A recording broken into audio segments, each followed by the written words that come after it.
While sugar is cooking, prepare your pan. Take a piece of parchment paper, trace the outside of an 8-inch pan, cut it out.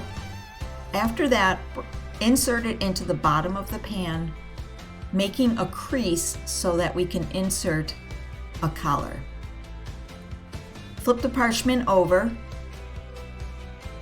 and then gently use your fingers to press it into the pan, making a crease.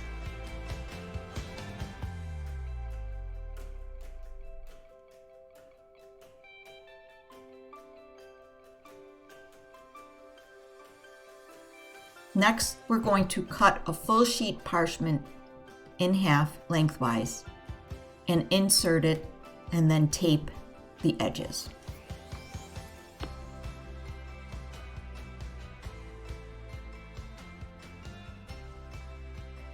When placing both pieces of parchment inside the cake pan, make sure they overlap for more strength and stability.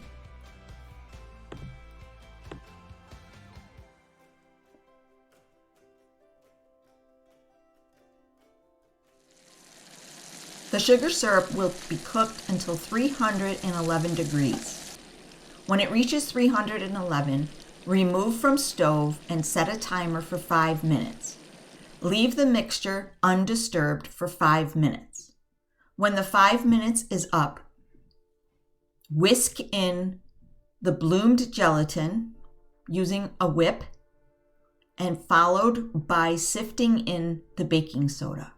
When we whisk the baking soda in, be sure to make sure it is incorporated. It is a lot of baking soda. The first time I made the sponge candy at school, I used a wooden spoon. It did not work as well. So I think it is very important that we use a wire whip.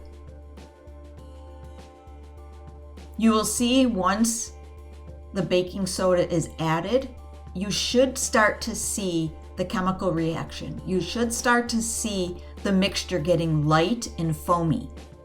After we whisk it, we will take it to the stove and continue to cook it for 30 seconds, as long as it doesn't overfill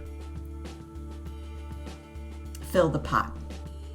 We will take it off and deposit it into our pan and leave it undisturbed without touching it at all for 2 hours to cool.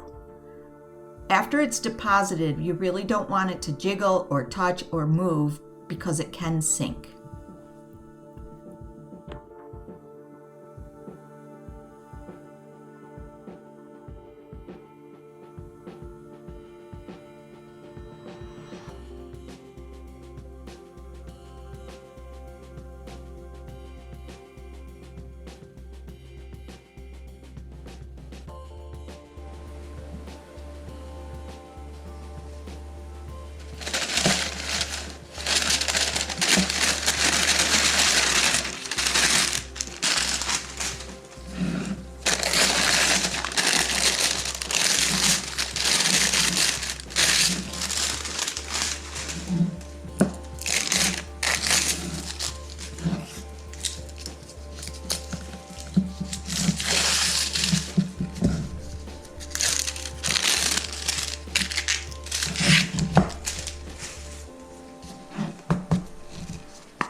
Cutting through the outer shell of the sponge candy is very difficult. Using a chef knife and a serrated knife, it is possible. Professional candy shops will use a saw or a bandsaw to cut through. Please be very careful, as it will be easy to cut ourselves with a knife that slips. The outer portion of the sponge candy cannot be used. It is only the interior that can be used. So you can see the whole outer edge is unusable sponge candy. Extra credit for anyone who can make a face in their sponge candy, like mine.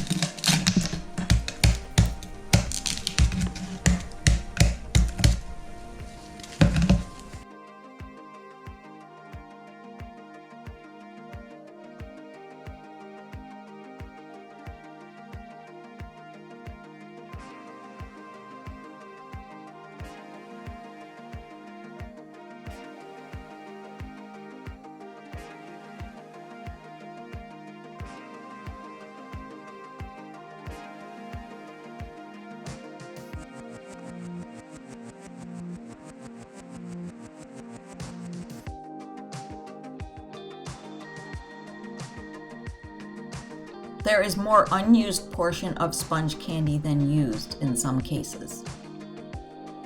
Because it is so hard and chewy, there is no use for this, and it must be discarded.